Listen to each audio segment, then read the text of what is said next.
Hello and welcome to Animal Watch, and today I'm learning how to groom one of the most feared dogs in the dog world. Now, the Chow Chow is a dog that doesn't have the best of reputations, especially with viral videos circulating like this one. They are intimidating dogs, known for being aloof and cat-like with strangers, and are portrayed by the media as being aggressive when not properly socialised and trained from a young age, as they were bred originally for hunting and guarding. So today I've decided to get elbows deep in soap suds with one of the most lion-like and revered guard dogs in the world, while finding out everything about this incredible guarding breed. A guard dog whose long coat must be maintained for him to live a happy life. They can be touchy if you approach from behind or surprise them. So how will we groom such a dog breed in order to win her trust? Let's find out together if this blue-tongued living bear lives up to her fearsome reputation, or whether she is something else altogether. And if you've got an exciting dog and would like to appear on Animal Watch, then stick around until the end and I will tell you how you can apply to be on our show.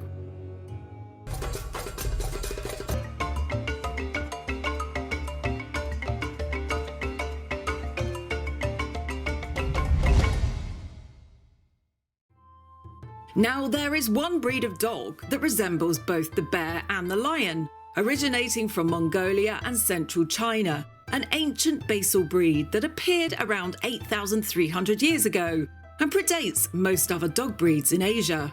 He is famous for his unique blue-black tongue. Once used as a temple guard, his independent and brave demeanour has suddenly won him a reputation not to be messed with.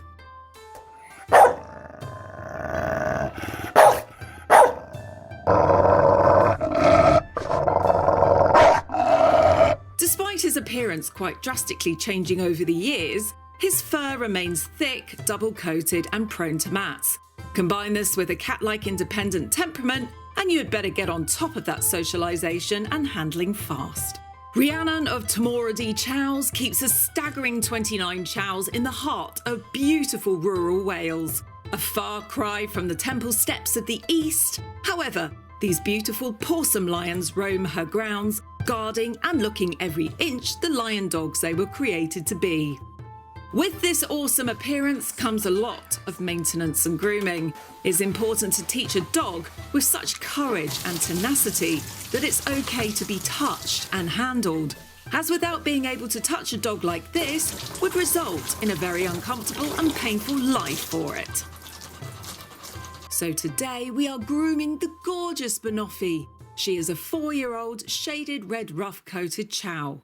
We will show you how grooming not only socialises these dogs and get them used to touch, but also how this invariably improves their character and trust in their human, making them an all-round better-natured dog. First of all, we pop Banoffee on the table and start by raking out any knots in her fur.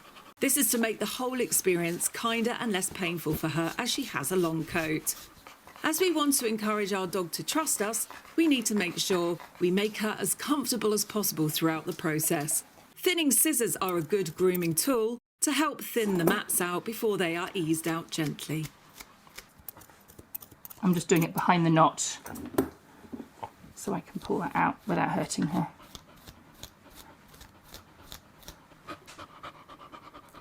These dignified, brave dogs weigh between 40 and 70 pounds, which is 18 to 31 kilograms.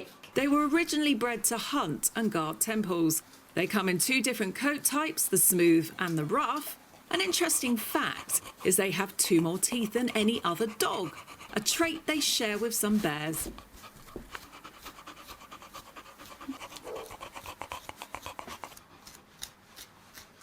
Do you like that? Bit of a fuss. As we groom, we discover a hot spot. A hot spot is fairly common in dogs with longer coats and tend to appear more in warm weather. Hot spots are self-inflicted wounds that the dogs do to themselves if they get a small skin irritation. They can scratch or chew the itchy spot, sometimes creating a wound that can become pussy and infected. The best way to treat a hot spot is to cut the fur away from the area in order to allow it to dry out. If you have Hibby scrub, Then this can be used to disinfect and clean the area. It's important that air can get to the wound to dry it out and heal it.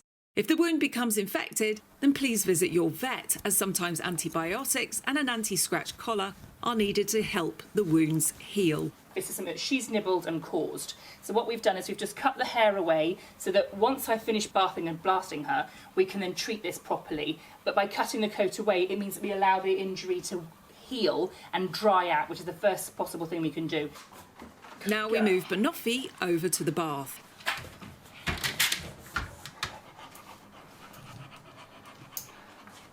Today our shower has broken, so we are using jugs of warm water to wet her. As these dogs have a thick double coat, it is important to massage the water into the coat to make sure it soaks right through to the base. Directly down to the skin and not just on the surface. The Chow is famous for his blue-black tongue, a trait he shares with a relative, the Shar-Pei, as well as polar bears and giraffes. He also comes in a variety of colours, standard and non-standard, such as red, cream, blue, black and cinnamon. Non-standard colours include chocolate, lilac, brindle and merle. There's even a pink Chow. Yes, you heard it right. Pink, as the pink skin shows through a white coat, topped with a pink nose and toe beans. Once Banoffee is wet to the base, we use some gentle dog shampoo. Today we are using a standard concentrated salon-based shampoo, but a great shampoo to use for long-coated dogs, which helps with delicate and itchy skin, is this brand. I can put a link in the description to where you can buy some. Unlike the shampoos that pet owners will buy, which are already diluted, dog groomers tend to have shampoos that are much higher strengths, so we have to dilute them down. So I've added a few pumps of my shampoo into the bottle here. I'm just going to add it with some water and mix it through. It's a lovely pink colour and it smells all tropical and lovely. Now it's the fun part for Banoffee, spa day, massage and relaxation. You can see how this is an integral part of bonding with your dog, especially as she is a dog breed that is independent and stubborn. Banoffee here is learning that it is a positive and wonderful experience to be bathed and touched. This in turn will help other people such as kennel staff and vets be able to touch her too, as she will have learned that humans are kind. The last thing we want is for her to turn into one of the chows in the viral videos we shared.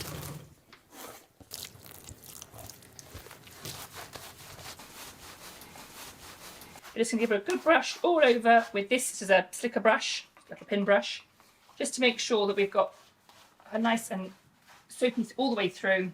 Little Miss Flathead, how are you today? Don't look like a chow anymore, do you? Chow Chows have a reputation for being reactive, and one characteristic that they have is a dislike of being suddenly crept up on and touched on the back of the neck from behind. This is because they have a short neck and have limited peripheral vision. Creeping up and surprising them can cause them to react, so caution must also be given. An approach from the front so the chow can process that you are about to touch her and it's safe. We make sure that Banoffee always knows that we are about to touch her, so we don't give her any undue shocks. Now Banoffee is nice and wet, it's time to rinse her thoroughly with warm water. It's important to get all of the soap out, as any residual soap next to the skin can cause more itching and reacting. Make sure to test the water to ensure that it's warm and not too hot and not too cold.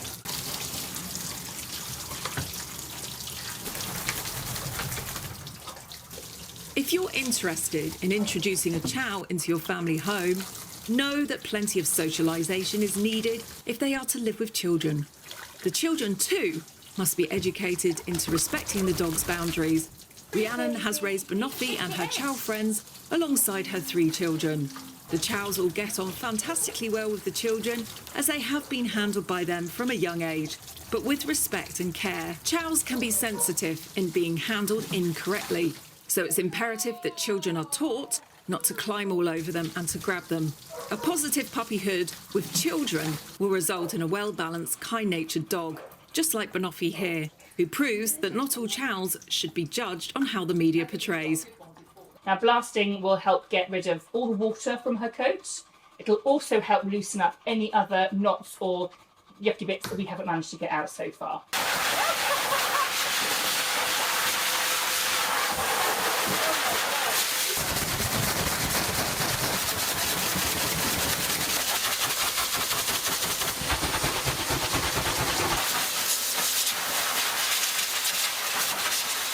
towel dry her face, as the blaster is going to be too strong on her face and uncomfortable. So this is far gentler for her. Yes. With all the dry. We move her over to the grooming table to dry her and trim her. We then use the dog dryer on her while raking her to release more fur and flatten knots. The dryer is warm as dogs cannot regulate their temperature, and it's important not to overheat her. Despite their bear-like cute appearance, chows are not the cuddliest of dogs, and they do like their independence. They have a very cat-like personality, but every chow is unique, and you will find in every litter a variety of very independent, right down to cuddly chows just like Banoffee here, who loves attention and cuddles. So it's important to work with a reputable breeder who can advise and guide you to which puppy has what personality and which will fit in best with your family. Finally, after using the warm dog dryer, we finish off with the hairdryer. This must be used lightly and for short periods of time. Make sure the setting is on medium so as not to overheat the fluffy bear.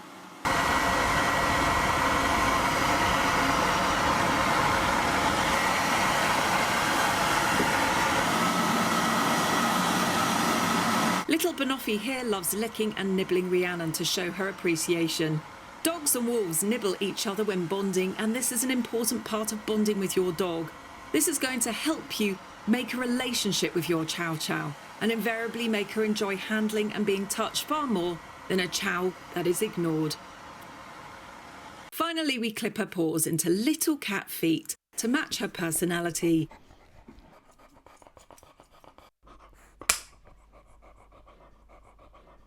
And shape her booty bags with curved scissors.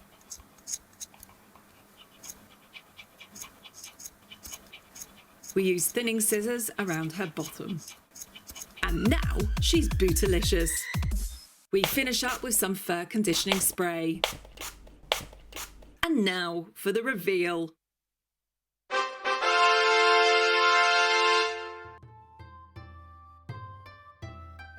Banoffee is off to play with her chow friends to show off her beautiful coat. Banoffee is a great example of how handling, grooming and good socialisation with other dogs and children has created an ambassador chow. They may have a reputation, but many factors create a good or bad chow. Genetics do play a part, and always do your research. Look for a chow from a reputable breeder where you can go and visit the parents in their home environment. Then you can see the character of the parents and make sure that you are not buying from a puppy farm, which produces sick and aggressive puppies. Once you have your puppy, you will need to socialise her to meeting all manner of children, adults, noises and other dogs. The more used she is to all of these triggers, the better she will cope with them as an adult. Chows are not the most obedient of dogs, so don't expect the trainability of a German Shepherd, but you do have the power to make them a model citizen chow with a gentle and well-behaved demeanour, just like our Banoffee pie here. We will be bringing you more exciting Chow Chow episodes in the coming weeks, where we meet all 29 dogs and sit down with Rhiannon to learn everything about both adult and baby chows. So stay tuned if you are a Chow Chow buff. Oh, and if you've got an exciting dog and you are interested in appearing on Animal Watch, then contact us at animalwatchagent@gmail.com. And if you'd like to find out more about some recommended grooming products by Animal Watch, then we will put a selection of recommended grooming tools in the description below. You can find out more about Rhiannon's dogs by visiting this website. Well, I hope you enjoyed this episode about grooming this oh so vicious animal. And we only got a little baby chow today because she's not in full molt season. So yes, sometimes it can be far more exciting. But I hope you've learned something about grooming one of the world's most dangerous dogs. As you can see, I've been killed with kisses today. And if you enjoyed this episode, then give us a big thumbs up and subscribe to the channel by clicking the button in the bottom hand corner, and tune in every week where we'll be bringing you more amazing videos on dogs, animal rescue, wolves and conservation. Bye for now. Bye-bye. You can go bye-bye. Go bye-bye.